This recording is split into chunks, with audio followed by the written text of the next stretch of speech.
5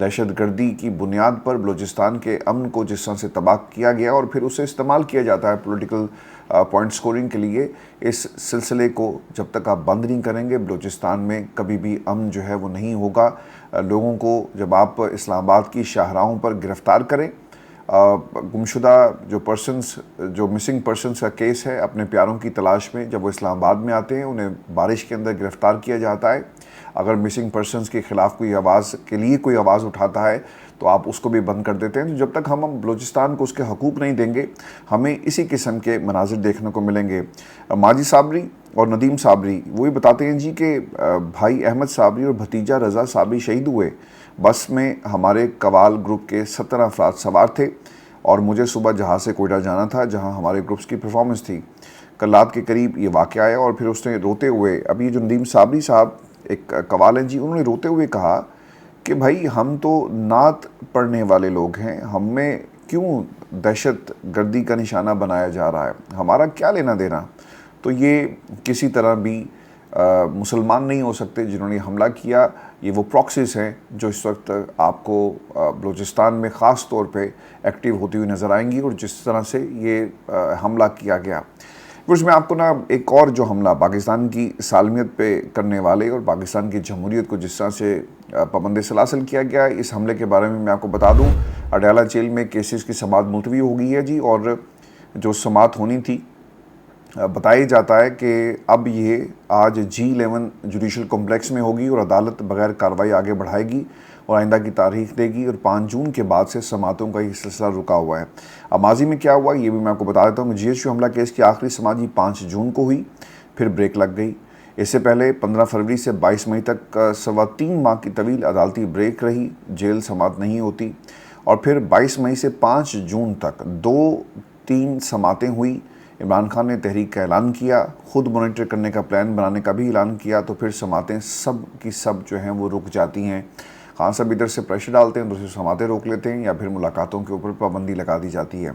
اب وجہ اس کی کیا بنی؟ ایک تو پارٹی کے ساتھ جو آپ کا ایک ورکنگ ریلیشن شپ جب ان ملاقاتوں کے ذریعے اسٹیبلش ہوتا ہے، ایک تو اس کو ٹارگٹ کیا جائے، اور پھر تحریک کے حوالے سے جو ڈائریکشنز جانی ہیں اس کو روکا جائے، یا پھر پاکستان میں جب بھی کوئی الیکشن یا کوئی سینٹ کا جو معاملہ چل رہا ہے اس میں عمران خان کی کیا پالیسی ہے، پارٹی تک پہنچ نہ پائے، اس لیے عمران خان کو آئسولیٹ جو ہے وہ کیا جا رہا ہے۔ نعیم حیدر پنجوتا یہ کہتے ہیں جی کہ عمران خان کی اہلیہ بشرا بی بی کو بھی مکمل آئسولیٹ کیا گیا، ان کی فیملی کی گزشتہ روز ملاقات نہ ہو سکی، ضرورت کی اشیاء کپڑے تک نہیں دیے جا رہے۔ عمران خان اور بی بی صاحبہ کی بھی کل ملاقات نہیں ہو پائی، مقصد توڑنا ہے، دباؤ ڈالنا ہے، جو کہ ناممکن ہے۔ بشرا بی بی کے سیل کی بجلی بند کر دی گئی جبکہ باقی پورے جیل میں بجلی تھی۔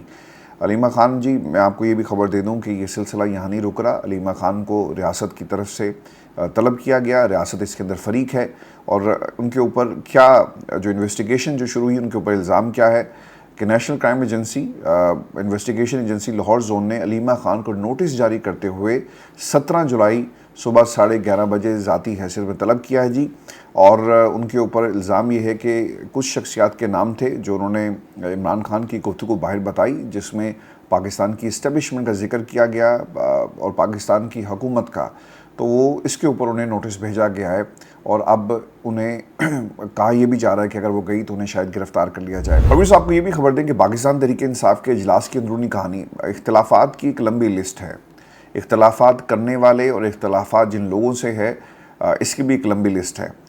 4 گھنٹے تک جی اجلاس جاری رہا، اور پاکستان تحریک انصاف کے پارلیمانی پارٹی کے اجلاس میں جو خیبر پختونخوا ہاؤس کے اندر ہوا ہے جی 4 گھنٹے جاری رہا، جس میں شیخ وقاص صاحب یہ کہتے ہیں کہ ہم نے پیٹرول کی قیمت بڑھتی قیمتوں کی مذمت کی، اس سے پہلے چینی کے ساتھ یہی کیا گیا۔ بلوچستان کی صورتحال پر تفصیلی گفتگو ہوئی، تحریک کا عروج 5 اگست تک ہوگا، تمام MPAs اور MNAs تیاریاں شروع کریں، اختلافات پر میڈیا چسکے کم لیا کرے، اور بیرسٹر گوہر عمران خان کی دی ہوئی ہدایت پر گفتگو کی، طے ہوا کہ پارٹی ڈسپلن کی پابندی ہوگی۔ اب پرابلم اس کے اندر یہ آئی ہے، یہ جتنے بھی رانگ نمبرز تھے ان کو مسئلہ یہ بن گیا کہ یار ہماری باتیں باہر نکالتا کون ہے اور ہمیں اس کو روکنا کیسے ہے؟ وہ باتیں جو پاکستان کی عوام جسے ڈسپلن کا نام دیا جا رہا ہے نا بھائی جان، یہ غداری ہے، اور جو ڈسپلن آپ لوگوں کو جس میں لانا چاہتے ہیں وہ اس غداری کو چھپانے اور غداروں کا ساتھ دینے کی بات ہو رہی ہے۔ پارٹی کے اندر جتنے بھی میر جعفر ہیں جن کو ایکسپوز کیا جائے، انہوں نے کہا جی میڈیا چسکے لیتا، میڈیا اصل چسکے نہیں لیتا، یہ میڈیا وہی ہے جس میڈیا نے قربانی دی، یہ وہی میڈیا ہے جو پاکستان سے باہر بیٹھا ہوا ہے، یہ وہی میڈیا ہے جس کے ساتھ وہی کچھ ہوا جو کسی تحریک انصاف کے ورکر کے ساتھ ہوا۔ وہ لوگ جو آپ کے ساتھ کھڑے ہیں، جب آپ کی بات ہوتی ہے، آپ کے حق میں بات ہو تو میڈیا بہت اچھا ہوگا، لیکن جب آپ کے خلاف یا آپ سے کوئی سوال کیا جائے، سلمان اکرم راجہ سے سوال کیا جائے، جن لوگوں نے سوال کیا جو وہاں پر کھڑے تھے عالیہ حمزہ کے حوالے سے، کیا وہ چسکے لے رہے تھے؟ تو فار گاڈ سیک آپ کو اپنے گریبان میں جھانکنے کی ضرورت ہے۔ آپ کے حوالے سے خان صاحب نے کہا تھا نا کہ یہ پشاور میں کر کیا رہا ہے، اس کا کام تو لاہور میں بیٹھنا تھا، اور آپ حلیم گنڈا پور کے ساتھ کھڑے ہیں اور آپ نے ووٹ دیا، یہ خبریں بھی باہر آئی۔ تو شیخ وقاص اینڈ کمپنی جن کا پارٹی میں آنا، وہ کیا کر رہے ہیں؟ وہ صرف اور صرف فیسیلیٹیٹ کر رہے ہیں اس بیانیے کو، اور جو پاکستان تحریک انصاف یا عمران خان کا بیانیہ نہیں ہے، وہ کچھ افراد کا بیانیہ ہے۔ ویورز، میں آپ کو یہ بھی خبر دوں کہ تحریک انصاف ایک لمبے عرصے کے بعد یہ تنقید کی جا رہی تھی کہ تحریک کے تحفظ یعنی پاکستان کے حوالے سے کوئی حکمت عملی سامنے نہیں آ رہی، اور اب خبر یہ آ رہی ہے کہ یہ اپوزیشن اتحاد احتجاج کے لیے جو بنایا گیا تھا، اس میں کچھ نئی ڈیولپمنٹس ہوئیں، یہ میں آپ کے ساتھ شیئر کر دیتا ہوں۔ تحریک تحفظ یعنی پاکستان کی تنظیمیں تشکیل 9 کی جو بات ہے وہ کی جا رہی ہے۔ محمود اچکزئی اس کے چیئرمین ہیں جی، علامہ ناصر عباس وائس چیئرمین، میں Mustafa Nawaz Khokhar vice chairman, Akhtar Mengal vice chairman, Zain Shah vice chairman, Asad Qaiser general secretary ہیں، صاحبزادہ حامد رضا انفارمیشن سیکریٹری، اخونزاد احمد ترجمان ہیں۔ اس کے بعد رہنماؤں نے پریس کانفرنس کی، اور محمود خان اچکزئی جو بھی ملک میں حالات بن چکے ہیں، اب ہمارا چپ رہنا ناممکن ہے، اور احتجاج کرنے والے ہر طبقے کے ساتھ ہم کھڑے ہیں۔ ہونا تو یہ چاہیے تھا کہ پارلیمنٹ نیتن یاہو کو مجرم ڈکلیئر کرتے ہوئے قرارداد پاس کرتے، لیکن ہماری حکومت نے ایسا کچھ نہیں کیا۔ ہم کسی کو گالیاں نہیں دیں گے، پتھر نہیں ماریں گے، لیکن پھر بھی ہمیں حقوق اگر نہیں ملتے تو ہم جیل جانا پسند کریں گے۔ تو یہ انہوں نے اب دوبارہ سے تحریک تحفظ یعنی پاکستان کی ایک مردہ جسم کے اندر روح پھونکنے کی کوشش کی ہے۔ مسئلہ سر یہاں پہ یہ ہے کہ پاکستان تحریک انصاف کے بغیر تحریک تحفظ یعنی پاکستان کے اندر یہ جتنے بھی ون مین شو پارٹیز ہیں، کیا یہ کچھ کر سکیں گی؟ یہ ایک بنیادی سوال ہے۔ اسٹیٹ پاور احتجاج کے وقت علامہ ناصر عباس صاحب جو ہیں، متعدد دفعہ ایسا ہوا وہ کھڑے رہ گئے، برسٹر کوہر نے ان کو بتایا نہیں، تو رونگ نمبرز سے بھی آپ کا مقابلہ ہے۔ آپ کا مقابلہ صرف پاکستان میں آئین توڑنے والوں کے ساتھ نہیں ہے، بلکہ ان تمام لوگوں کے ساتھ بھی آپ کا مقابلہ ہے جو پاکستان تحریک انصاف کے اندر موجود ہیں۔ ویورز، بیشتر سلمان اکرم راجہ صاحب نے کچھ باتیں کہی ہیں۔ وہ گئے ہوئے تھے جی کل سیالکوٹ ڈسکا، اور وہاں پر جو سبات واقعے میں جاں بحق ہوئے، شہید ہوئے، ان کو چیکس جو ہیں وہ تقسیم کیے گئے۔ اچھا، وہ یہ کہتے ہیں جی کہ ملک پر 78 سالوں سے مافیا قابض ہیں، آج تک ہماری عوام کو بنیادی حقوق نہیں مل سکا، الیکشن لوٹ لیا جاتا ہے، آخر کب تک ایسا چلے گا؟ عوام کو اپنے حقوق چھیننے ہوں گے۔ ظلم کا یہ نظام جلد گرنے والا ہے، اس نظام کو یہ کروڑوں عوام شکست دیں گے جن کے حقوق چھین لیے گئے۔ ہم سڑکوں پر اپنی جدوجہد کریں گے۔ جو لوگ فیصلہ کر کے بیٹھے ہوتے ہیں کہ 10 20 30 سال حکومت کرنی ہے، پھر ان کا نام و نشان باقی نہیں رہتا۔ ہم کریں گے، ہم آئیں گے، انشاءاللہ بہت جلدی ہوگا، تحریک اپنے عروج پر پہنچ کو جائے گی۔ یہ باتیں آپ سنتے ہیں، اور ان باتوں کو کرنے والوں کو اب پاکستان کی عوام اور خاص طور پر تحریک انصاف کا ورکر پہچان چکا ہے۔ تو سر، تحریک جنہوں نے چلانی تھی 2 برس گزر چکے، وہ تحریک نہیں چلا سکے۔ مواقع تھے وہ اپنے آپ نے ہاتھ سے گوا دیے، چاہے وہ کمشنر راولپنڈی کی پریس کانفرنس ہو، الیکشن دھاندلی ہو، 26ویں ترمیم سے پہلے کا ماحول ہو، سب کچھ آپ نے اپنے ہاتھ سے گوا کر ان کے حوالے کر دیا۔ تو یہ باتیں آپ کو سلمان اکرم راجہ اینڈ کمپنی، یہ اسی طرح نا ہلکی پھلکی موسیقی آپ کو ان کی طرف سے یہ جاری رہے گی، لیکن جو گرینڈ جو الائنس ہونا چاہیے، تحریک چلنی چاہیے، سر ان کے بس کی بات نہیں ہے، کیونکہ ان میں کوئی بھی عمران خان کا سچا سپاہی آپ کو نہیں ملے گا۔ ویورز، عمران خان کے بیٹے آئیں گے، وہ یہ بھی کہتے ہیں کہ ان کا حق ہے جو ان کو گرفتار کرنے کی باتیں کریں، تو پھر ہم مزاحمت کریں گے۔ اب مزاحمت کی بات سلمان اکرم راجہ کی زبانی تو اچھی نہیں لگتی، جو اپنے لوگوں پر برس پڑیں، اور جو لوگ گاڑیوں میں بیٹھ کے تحریک چلاتے ہیں، کیا ٹھنڈی گاڑیوں میں بیٹھ کے کوئی تحریک چلی ہے؟ آپ نے اپنے آپ کو ورکر کے ساتھ ڈس ایسوسیٹ کر دیا، آپ نے اپنے آپ کو ڈسٹنس کر دیں گے تو پھر یہ تحریک کیسے چلے گی؟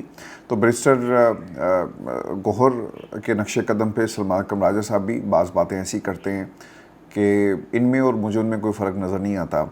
ویورز آپ کو علامہ ناصر عباس صاحب کی کچھ گفتگو بھی میں آپ کے ساتھ شیئر کروں. وہ کافی عمران خان کے سچے ساتھیوں میں سے ایک ہیں. انہوں نے اپنی پوری جماعت خان صاحب کے حوالے کی اور ہمیشہ عمران خان کے ساتھ کھڑے رہے. سوئی سے گیس پیدا ہوئی, پورے پاکستان کو مل گئی, سوئی کو گیس نہیں ملی. یہ استحصال ہے لوگوں کا, اور لوگوں کو آئین میں دیے حقوق نہیں دیے جا رہے. لوگوں کا آئین پاکستان سے اعتبار اٹھنے کی بات نہیں ہے. پاکستان کے آئین کے اوپر پاکستان کی عوام کا اعتبار رہا ہی نہیں ہے. تو یہ حالات ہیں. بلوچستان کے اندر لوگوں کو حقوق نہیں ملتے. اب دیکھیں نا یہ بلوچ خواتین کے ساتھ کیا کچھ ہوا. بلوچ خواتین جی اسلام آباد پہنچی اور انہوں نے پریس کلب کے باہر احتجاج کے لیے وہ بیٹھ گئی. تو بلوچستان میں جس طرح کی مکمل سینسرشپ ہے, وہاں سے وہی خبر باہر آ سکتی ہے جو ریاست چاہے گی اور جو کسی کو پسند ہو. اگر خبر ان کے خلاف ہوگی تو وہ خبر باہر نہیں آتی, لوگوں کا اغوا کیا جاتا ہے. دفعہ جی 144 نافذ کر دی گئی. یہ بھی میں آپ کو خبر دے دوں, اسلام آباد انتظامیہ بلوچ خواتین کو نیشنل پریس کلب کے باہر احتجاجی کیمپ لگانے کی اجازت نہیں دے رہی. انتظامیہ نے کہا کہ دفعہ 144 نافذ ہے, جو بھی دیتے ہیں جو بھی احتجاج کرے گا ہم اس کے خلاف FIR دیں گے. بلوچ خواتین نے سارا دن بارش میں گزارا, لیکن انتظامیہ نے انہیں کیمپ لگانے نہیں دیا. تو آپ اپنے ملک کے اندر احتجاج نہیں کر سکتے. میں برطانیہ میں سے رہتا ہوں اور آپ کہیں گے کہ آپ برطانیہ کی ایگزامپلس پاکستان کو کیوں دیتے ہیں. سر یہ بات ہے 2019 کی, ٹھیک ہے. بنگلہ دیش کا برطانیہ سے کیا تعلق ہے؟ کوئی تعلق نہیں ہے. لیکن جس ملک کا آپ کے ساتھ تعلق نہیں ہے اس ملک میں آپ کو احتجاج کرنے کی اجازت ہے. پارلیمنٹ کے باہر میرا خیال ہے کہ 30-35 لوگ ہر روز احتجاج کرتے تھے. یہ تمام خالدہ ضیاء کے سپورٹرز تھے اور ان کی قید کے حوالے سے انہوں نے احتجاج کیا. تو برطانیہ کی حکومت نے کبھی یہ نہیں کہا کہ جاؤ اپنے ملک میں جا کر احتجاج کرو, اس کا برطانیہ سے کوئی تعلق نہیں ہے. آپ کو ایک ایسی سرزمین پر احتجاج کرنے کی اجازت ملی جو آپ کی تھی کبھی نہیں. لیکن یہ وہ رائٹس ہیں, جو کمٹمنٹس ہیں جو برطانیہ کی سرکار تو آپ کو دیتی ہے, لیکن پاکستان کی حکومت بلوچستان کے لوگوں کو یہ اختیار نہیں دیتی. یہ آپ کا اپنا ملک تھا.